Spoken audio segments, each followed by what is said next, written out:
Today we're looking at analysing ancient archaeological sources. There are lots of similarities between archaeological and written sources, particularly when we're evaluating them for usefulness and reliability, but there are a few things that are different that you need to consider. Firstly, what are archaeological sources? They can be buildings, temples that are on ancient sites, palaces, houses, anything that was built for a particular purpose and used by people over a period of time. There are also statues and monuments, and these are often have been built for a particular purpose to honour an event or an individual.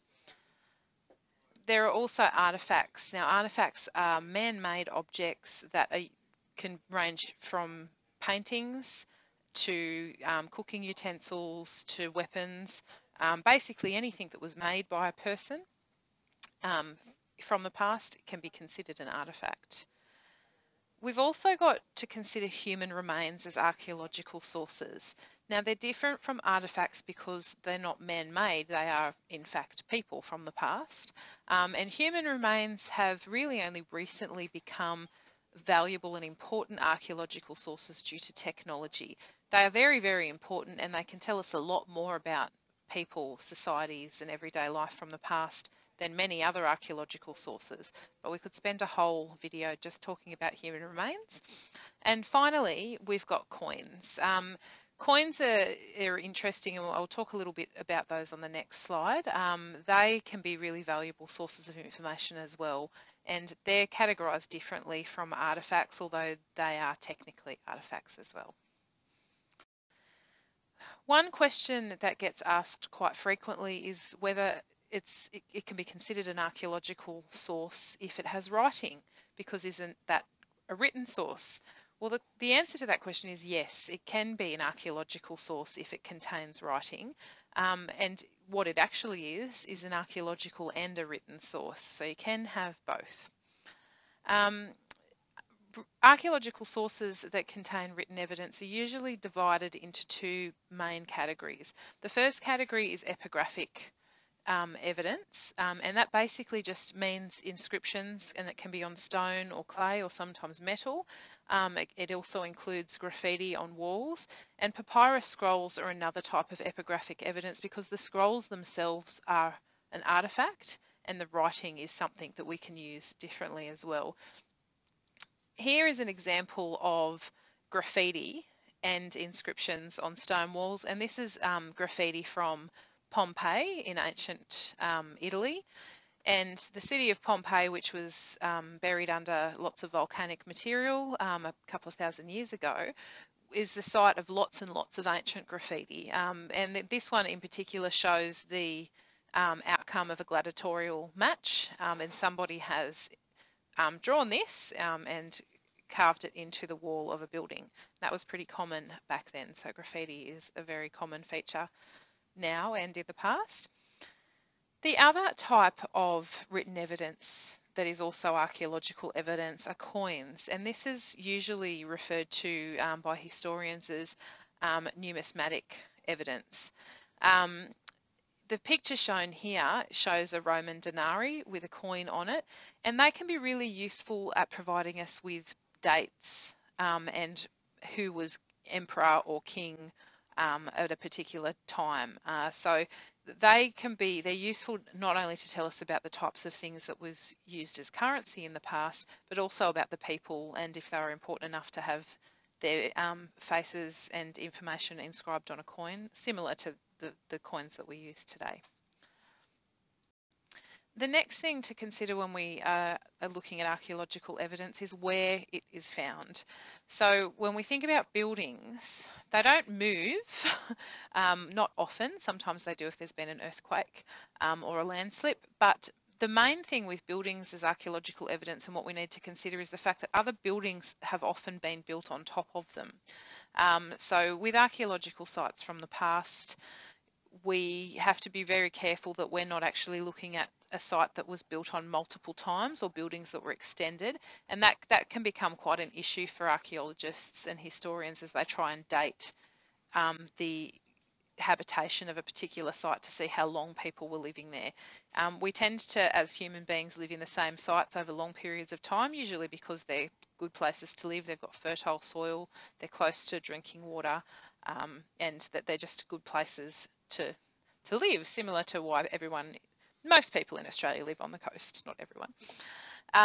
Artefacts. Now, these are a little bit harder when it comes to where it was found, because if they've been moved, it can be very difficult to figure out their purpose, or who made them and why, what they were used for. And if they have been moved, we need to know why. So this can be particularly problematic with, for example, when they find Greek artifacts in ancient graves in places like France and Germany, because it raises questions as to, well, how did they get there? Why are they there? And it helps us to understand the movement of people in ancient times. But the other thing to consider is, has it actually been deliberately moved by someone from an earlier date? So not everyone was as interested in archaeology and the ancient past as we are now, and some sites have been used a lot over the past couple of thousand years since they were inhabited by the society or time that we're studying.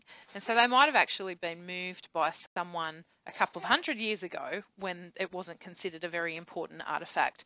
So we need to consider whether it is actually in situ, which is it actually located in the place that it should have been, or has it been moved by someone or something else?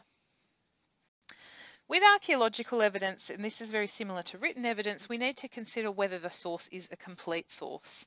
A lot of the time with written texts, we find pieces that are missing or damaged, and it's very, very similar with archaeological evidence. So if you've got a building that has an inscription carved on the side of it telling us about when it was built and why it was built, and half of that inscription is missing, that doesn't give us a complete picture of the artefact and the source.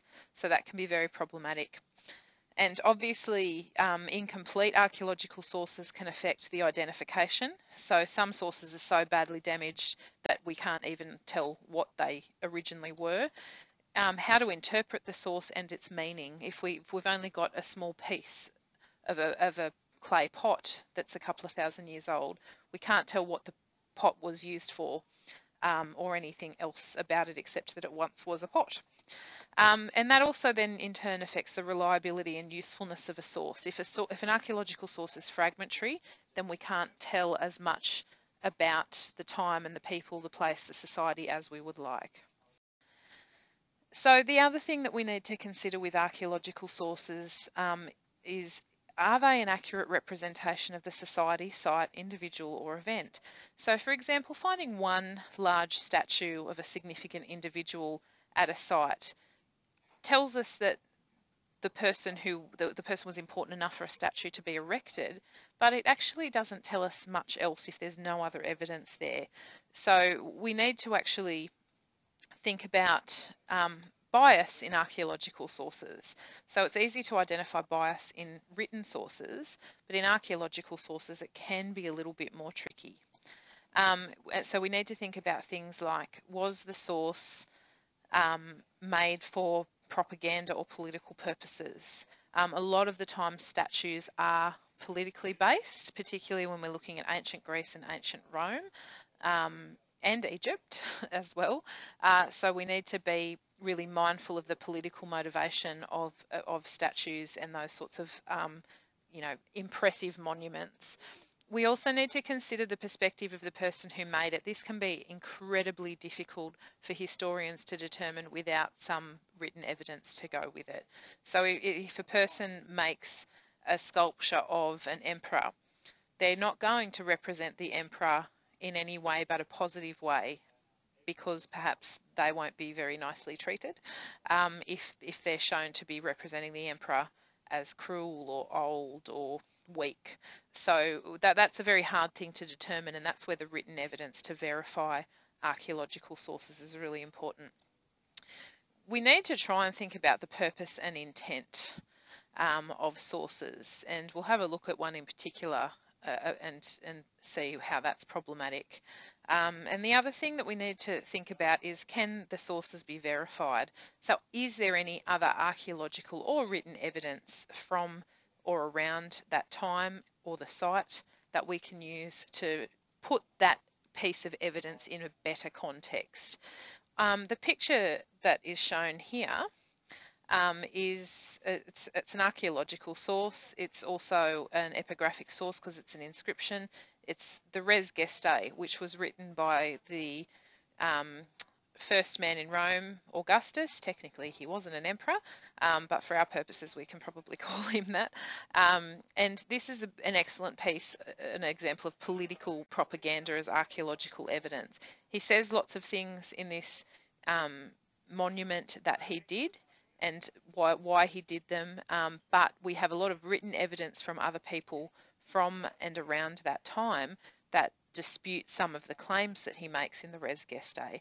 So we can verify some of the information as having a factual basis, but other information that's included is simply an opinion that has been used for political and propaganda purposes.